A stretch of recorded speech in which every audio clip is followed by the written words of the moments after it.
mais Corinthians, impossível.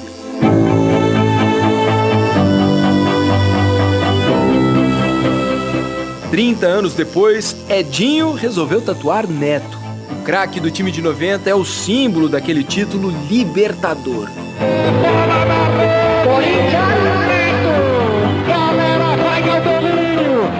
O Corinthians era um time taxado, só ganhava título paulista.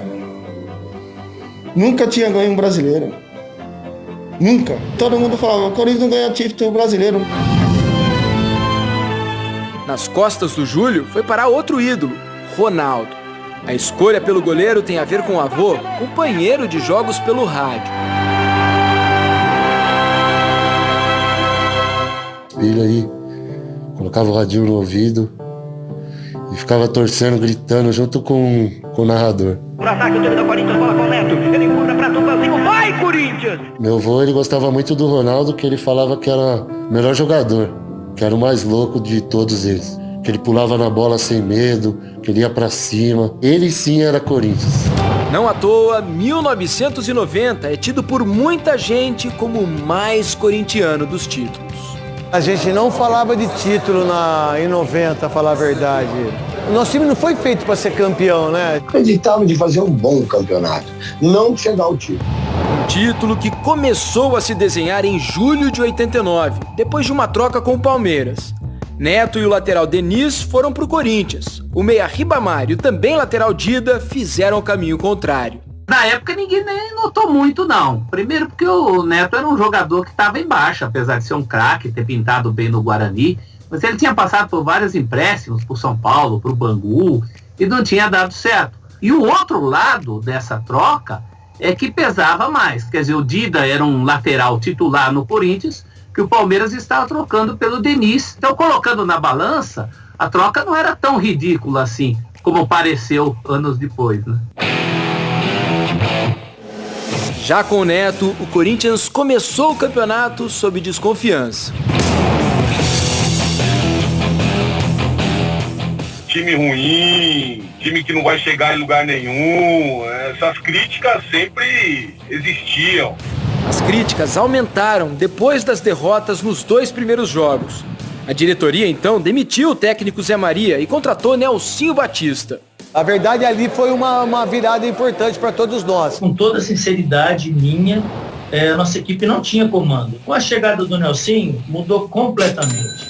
A equipe passou a ter comando, a ter organização, a todo mundo treinar igual. Nós fomos fazendo os jogadores entenderem que com a organização nós teríamos mais chance de atingir os nossos objetivos. Chegando no Corinthians, colocou a sua forma de trabalhar, mas colocando na cabeça dos jogadores que era o momento de fazer história, né?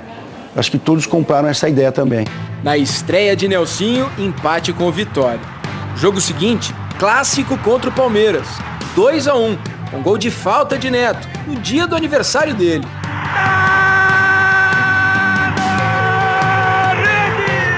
Com um novo técnico, o time engrenou. Foram 13 jogos de invencibilidade. Neto! É um delírio indescritível!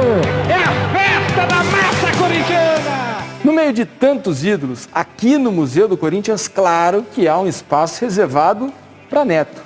Ele decidiu a maioria daquelas partidas. Era um camisa 10 atípico, meio gordinho, que batia na bola como poucos e que viveu em 1990 o melhor ano da carreira.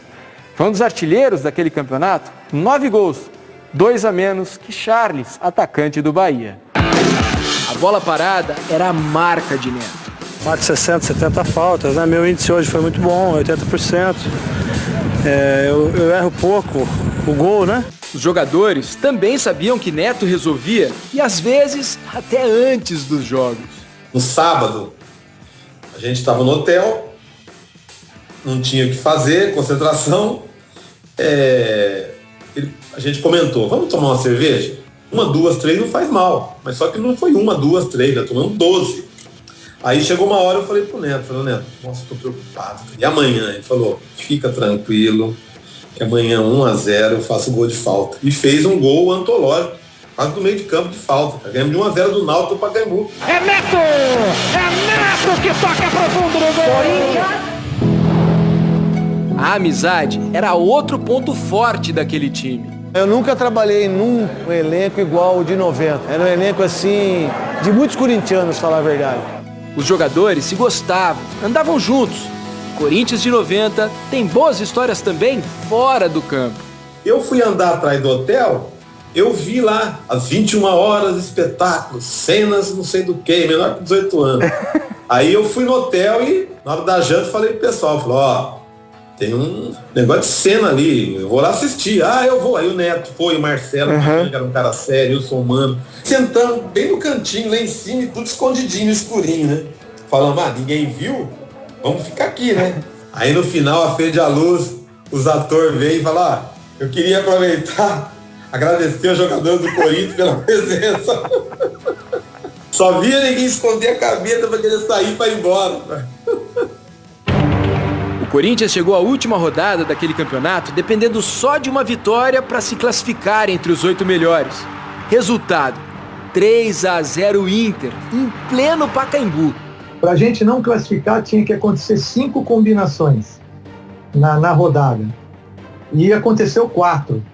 Se a Portuguesa não ganha do Goiás, nós estávamos fora da competição do octagonal. Então, aquilo ali foi um susto, né? A gente ganhou um presente para ir para disputar essas quartas de final e semifinal. Eles deixaram a gente chegar e agora é o momento de fazer algo diferente para entrar para a história. O Corinthians terminou a primeira fase em 7º lugar. O adversário nas quartas era o Atlético Mineiro, segunda melhor campanha até então.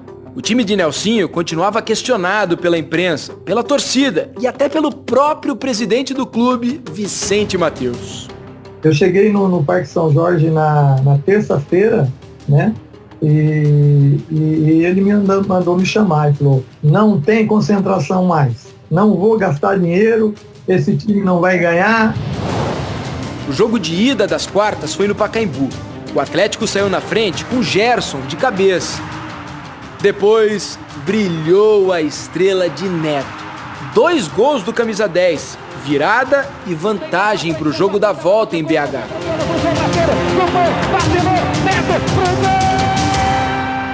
É o dia em que o Neto realmente vira ídolo do Corinthians. Naquela noite, eu acho que ele pode dizer, agora eu sou uma estrela. Pelo menos em termos corintianos. Bom toque pro Carlão. Saiu errado, Demarcos. Ronaldo! No Mineirão, Neto estava suspenso.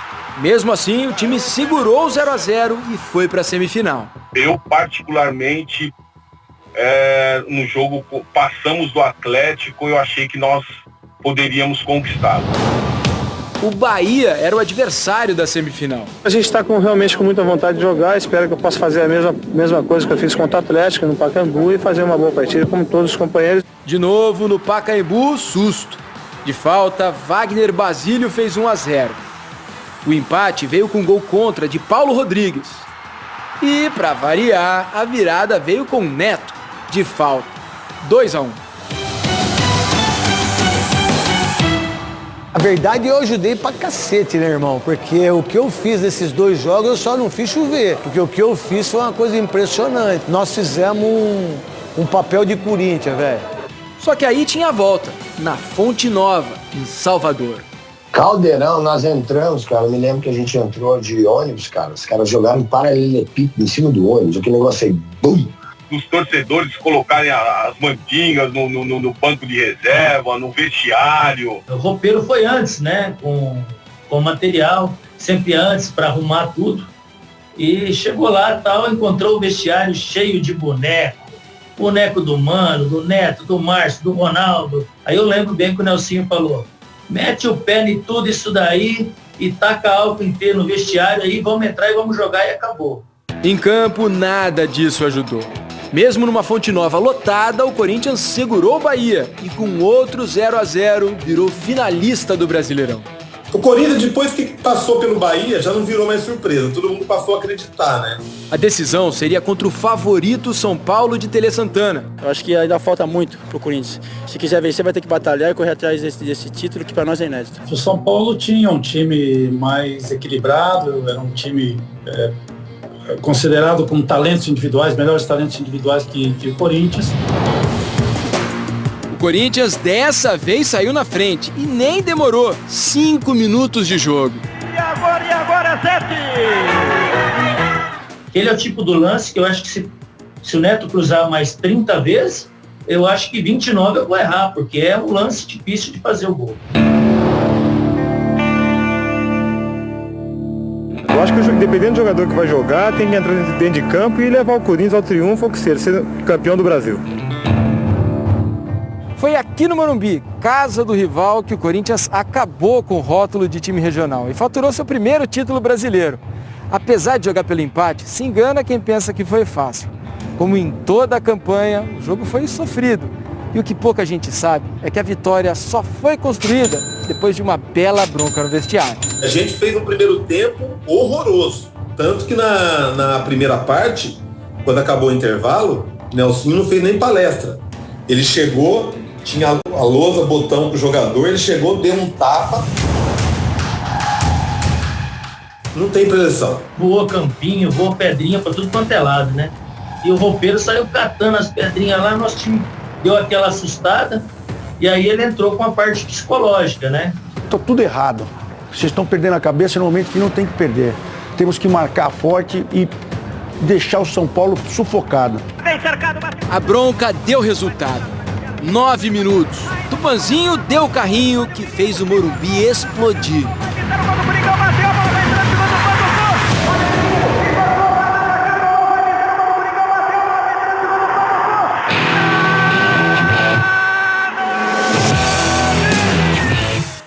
O Tupanzinho, né, ele foi o cara importantíssimo pra gente, né? Foi o formiguinha nosso. Ele, aonde o time precisava, ele estava. Tupanzinho põe a bola no fundo da rede. O importante é que nós acreditamos no final do mês e conseguimos esse título inédito para o Corinthians. E aquele gol chorado? É um gol chorado, acho que esse é o trabalho.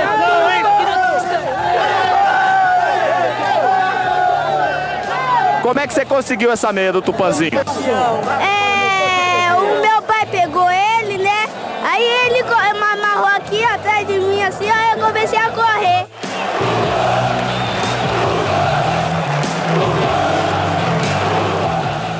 Corinthians não tinha nada preparado para comemorar o título de 90, né? Tanto que acabou o jogo, eu e o Neto montamos no carro e fomos embora para Campinas. Aí paramos num bar lá em Campinas, pedimos um lanche cada um e ficamos comemorando, mas a gente da maneira nossa. 1990 foi o ponto de virada do Corinthians. O time que não conquistava brasileiros, que sofria com piadas, hoje pode rir das brincadeiras e bater no peito com uma galeria que é uma ostentação. São 7 títulos nacionais. Explode o coração! Explode a fiel torcida corintiana no Morumbi!